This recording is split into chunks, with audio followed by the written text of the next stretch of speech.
دل بدل سکتے ہیں، جذبات بدل سکتے ہیں، دل بدل سکتے ہیں، جذبات بدل سکتے ہیں، ملک کے فکر و خیالات بدل سکتے ہیں، اس دور کے دن و رات بدل سکتے ہیں، اس دور کے دن و رات بدل سکتے ہیں، تم بدل جاؤ تو یارو حالات بدل سکتے ہیں۔ عزیزان ملت، دینی ایمانی ملی بھائیوں اور بزرگوں، اللہ رب العزت والجلال کا یہ دستور اور قانون رہا ہے کہ اس نے جن لوگوں کو ایمان کی دولت سے سرفراز فرمایا ان کو آزمائش ابتلا کی بھٹی میں ڈالا اور آزمائش ابتلا اور مصیبتوں کی بھٹی میں ڈال کر اس کے ایمان کو مضبوط اور پختہ بنایا۔ اللہ تبارک و تعالیٰ نے قرآن کریم میں دوسرے پارے میں ارشاد فرمایا وَلَنَبْلُوَنَّكُمْ بِشَيْءٍ مِّنَ الْخَوْفِ وَالْجُوعِ وَنَقْصٍ مِّنَ الْأَمْوَالِ کہ لوگوں جو اللہ پر اس کے رسول پر ایمان لانے والے ہیں، یقین رکھنے والے ہیں، ان کی رسالت کا اور اللہ کی ربوبیت کا کو حق جاننے والے ہیں، ہم تمہیں آزمائیں گے۔ وَلَنَبْلُوَنَّكُمْ بِشَيْءٍ مِّنَ الْخَوْفِ کبھی خوف دے کر آزمائیں گے، کبھی بھوک اور پیاس دے کر آزمائیں گے، وَنَقْصٍ مِّنَ الْأَمْوَالِ وَالْأَنفُسِ اور کبھی جان و مال کے نقصان سے اور پھلوں کی اور پیداوار کی کمی سے ہم تمہیں آزمائیں گے۔ لیکن نبی صلی اللہ علیہ وسلم جو لوگ ان آزمائشوں پر، ان مصیبتوں پر، ان مشکلات پر صبر کرنے والے ہیں، آپ ان کو بشارت سنا دیجیے وبشر الصابرین کہ ان آزمائشوں اور ان مصیبتوں پر صبر کرنے والوں کو بشارت سنا دیجیے جن کا حال یہ ہے الذین اذا اصابتهم مصیبہ کہ جب ان پر آزمائشیں آتی ہیں، یہ ابتلاؤں کے شکار ہوتے ہیں، مصیبتوں کے شکار ہوتے ہیں، تو کہتے ہیں انا للہ و انا الیہ راجعون کہ ہم اللہ ہی کے لیے ہیں اور اللہ ہی کی طرف ہم سب کو لوٹ کر جانا ہے۔ قالوا انا للہ و انا الیہ راجعون اولئک علیہم صلوات من ربہم ورحمہ اور یہی وہ لوگ ہیں جن پر اللہ کی رحمتیں ہیں، جن پر اللہ کی برکتیں ہیں۔ گویا کہ اللہ رب العزت والجلال نے آج سے 1400 سال قبل جب نبی صلی اللہ علیہ وسلم پر قرآن کریم کو اتارا گیا تو اس قرآن میں ہماری ان آزمائشوں کا، ان مشکلات کا تذکرہ کر کے ہمیں تسلی دی، اور صرف قرآن میں تذکرہ نہیں کیا بلکہ اللہ تعالیٰ نے ہماری اس امت سے پہلے جتنی امتیں آئی ہیں اور جتنے انبیاء آئے ہیں اور جن لوگوں نے اپنے نبیوں پر ایمان لایا ہے اور جن لوگوں نے اللہ کو رب مانا ہے، جن لوگوں نے رسول کی رسالت کا اقرار کیا ہے، اللہ تعالیٰ نے ان تمام کو بھی آزمائشوں کی بھٹی میں ڈالا اور مشکلات کا سامنا ان تمام کو کرنا پڑا۔ آج بہت سے لوگوں کے ذہن میں یہ سوال ہوتا ہے کہ اگر یہ اسلام حق ہے اور ہم صحیح مذہب پر ہیں تو اس کے باوجود کہ غیر ہم پر ایسے حملہ آور ہے اور مسلمانوں کو کہیں کاٹا جا رہا ہے، مارا جا رہا ہے، مسجدیں جلائی جا رہی ہے، مدرسوں پر بلڈوزر چلایا جا رہا ہے، تو ایسے سنگین حالات میں کہ مسلمانوں کے ساتھ ایسا ظلم جبکہ مسلمان دین حق پر ہے تو اللہ ان کی پکڑ کیوں نہیں کرتے؟ بہت سے لوگ میں نے خود اپنے کانوں سے سنا ہے کافی کہتے ہوئے کہ بھئی اللہ کیا کر رہے ہیں کہ طرح جگہ جگہ پر مسلمانوں کو مارا جا رہا ہے، نبی مومنچی کا شکار بنایا جا رہا ہے، اس کے باوجود اللہ کیوں نہیں کچھ ان کی پکڑ کرتے ہیں؟ میرے بھائی، اللہ اسلام کا اصول یہ ہے کہ اللہ نے فرمایا ہے کہ اگر ایمان لانا، صرف ایمان لانا یہ آزمائشوں سے بچنے کا ذریعہ ہوتا تو سب سے پہلے اللہ تبارک و تعالی اپنے انبیاء کو، جو کہ معصوم ہوتے ہیں، اپنے انبیاء کو آزمائشوں سے دور رکھتے۔ اگر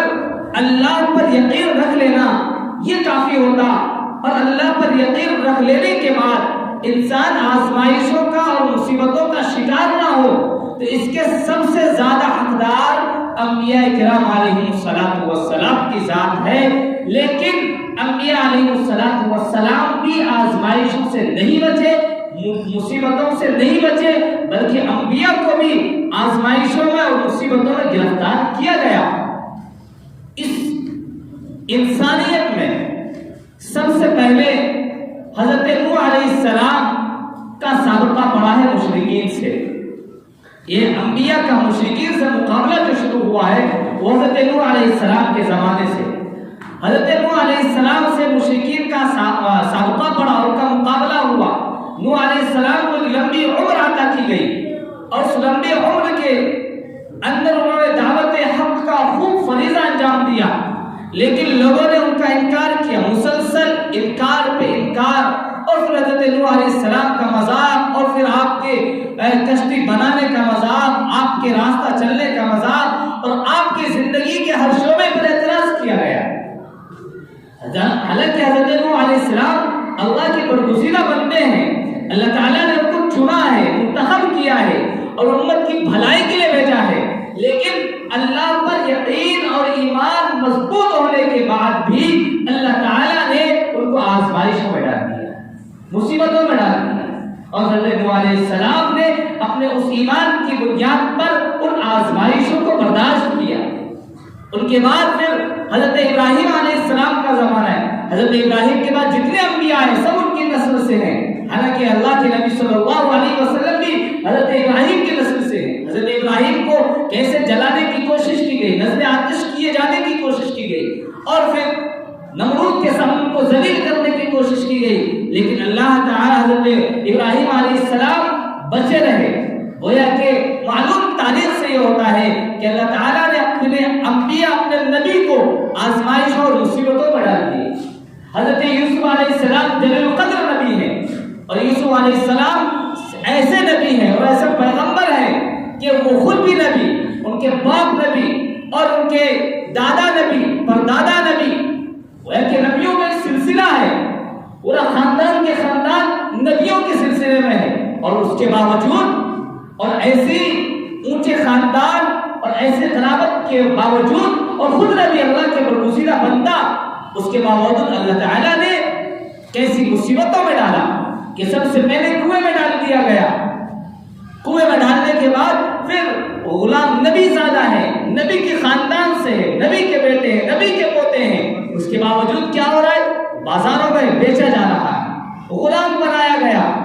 اور پھر ان کی عزت کو تاطار کرنے کی کوشش کی گئی، اور پھر ان کو جیل میں ڈالا گیا۔ مفسرین نے لکھا ہے کہ 12 سال تک جیل میں رہے، اور پھر جیل سے نکلے، اور پھر اللہ تعالیٰ نے ان کو تخت شاہی پر بٹھایا۔ نبی ہیں اور اللہ تعالیٰ نے کیسے آزمائشوں کا شکار بنایا، اور آخر میں نبی صلی اللہ علیہ وسلم جو نبیوں کے نبی ہے، امام الانبیاء ختم الرسول صلی اللہ علیہ وسلم، اللہ تعالیٰ نے ایمان کے لیے، ایمان پر جمنے کے لیے اللہ تعالیٰ نے کیسے آزمائشوں کا شکار بنایا۔ مکی زندگی ہے، روزانہ ابو طالب بنو ہاشم کے لڑکوں کو جو ان کے چہیتے، جاننے والے، محبت رکھنے والے تھے، ان کو نبی صلی اللہ علیہ وسلم کے پاس سنایا کرتے تھے۔ حضرت ابو طالب آپ کے چچا اللہ کے نبی صلی اللہ علیہ وسلم کے ساتھ رہا کرتے تھے،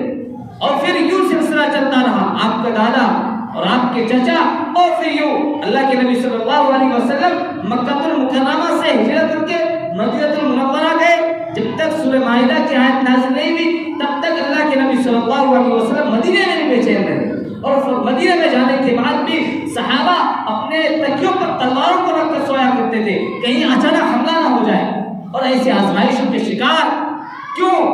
اسلام اور دین حق کو دعوت دینے کی وجہ سے، دین حق پر عمل کرنے کی وجہ سے۔ ان کا یہ تو مطالبہ تھا کہ محمد تم اس دین کو چھوڑ دو، جس دین پر ہمارے آبا و اجداد چل رہے ہیں تم اسی دین پر چلتے ہو، تمہیں کچھ نہیں کیا جائے گا، تمہیں بادشاہت ملے گی، سرداری تمہارے قدموں پر ہے، جس عورت سے نکاح کے لیے کہو وہ عورت تمہارے قدموں میں ہے۔ لیکن نبی صلی اللہ علیہ وسلم پر اتنی آزمائش اور مصیبتیں کیوں ہیں؟ صرف دین حق پر عمل کرنے کی وجہ سے اور دین حق کے دعوت کی وجہ سے یہ پریشانیوں کا شکار۔ تو میرے بھائی کہنے کا مقصد یہ ہے کہ اللہ تبارک و تعالیٰ نے اگر ہمیں ایمان سے سرفراز فرمایا ہے تو ایمان کے ساتھ ساتھ اللہ تعالیٰ نے ہمارے لیے آزمائشوں اور مصیبتوں کو لازم کر دیا ہے، لیکن ان آزمائشوں اور مصیبتوں کا تقاضا اگر ہم پر ہے تو ہمیں اپنے عمل کا بھی جائزہ لینا۔ پھر اللہ تعالیٰ نے نبی صلی اللہ علیہ وسلم کو سکون کی زندگی عطا فرمائی، اور اللہ کے نبی صلی اللہ علیہ وسلم نے اسلام کو پورے مکہ المکرمہ میں، پورے جزیرۃ العرب میں اور پوری دنیا میں پھیلایا، تو یہ دعوت اسلام کا تقاضا تھا۔ ان واقعات کے اور یہ تاریخ کو بیان کرنے کا مقصد یہ ہے کہ اللہ تعالیٰ اگر کسی کے ذہن میں یہ بات آئے کہ اگر ہم دین حق پر ہے، اسلام دین حق ہے، تو اس کے باوجود ان کفاروں کی پکڑ کیوں نہیں ہو رہی ہے؟ اللہ نے فرمایا وَأَمْهِلْهُمْ رُوَيْدًا، سورۃ طارق میں ہم پڑھتے ہیں کہ اللہ نے ان تدبیر کرنے والوں کو ڈھیل دے رکھی، امہال وَأَمْهِلْهُمْ رُوَيْدًا، اللہ نے ان کو ڈھیل دے رکھی، تدبیریں کرنے والوں کو پکڑ ہوتی ہے۔ اگر کوئی آدمی، اس کی مثال بھی دی جاتی ہے تاریخ میں، اگر گلی میں ہمارے گھر کے باہر چند لڑکے اگر کھیل رہے ہوں، شیطانی کر رہے ہوں، گالی گلوچ کر رہے ہوں، اور میں ہمارا بھی بیٹا ہو تو ہم ان چند لڑکوں کو کچھ نہیں کہیں گے، ہمارا جو بیٹا ہوگا، میرا جو بھائی ہوگا، ہم اس کو پکڑ کر گھر میں لائیں گے اور اس کی ہم تنبیہ کریں گے، اس کو سزا دیں گے۔ تو گالی کیوں بک رہا تھا؟ تو گندی باتیں کیوں کر رہا تھا؟ کیوں؟ اس لیے کہ وہ ہمارا قریبی ہے، میرا بھائی ہے، میرا بیٹا ہے، ہم اس کی تنبیہ کریں گے۔ اس لیے اللہ نے اگر ہمیں ایمان سے نوازا ہے تو اللہ ہماری پکڑ پہلے کریں گے، ہمارے اعمال خراب ہوں گے، ہم بدعمالی کے شکار ہوں گے تو ہماری پکڑ پہلے ہوگی، ہم ذرا سے بھی کوئی مصیبت غلط اعمال کی طرف جائیں گے، اللہ کی رسی فوراً وہیں پر آ جائے گی۔ لیکن اگر یہ کفار اور یہ مشرکین اور یہ اللہ کا انکار کرنے والے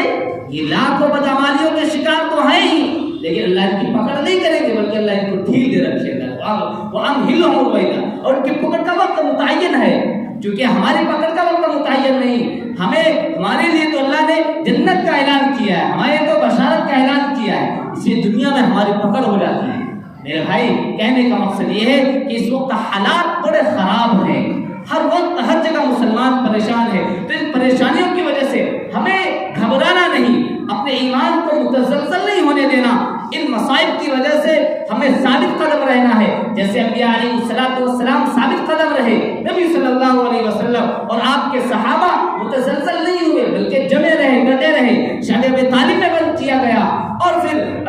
ایک دانے سے ترسایا گیا، لیکن صحابہ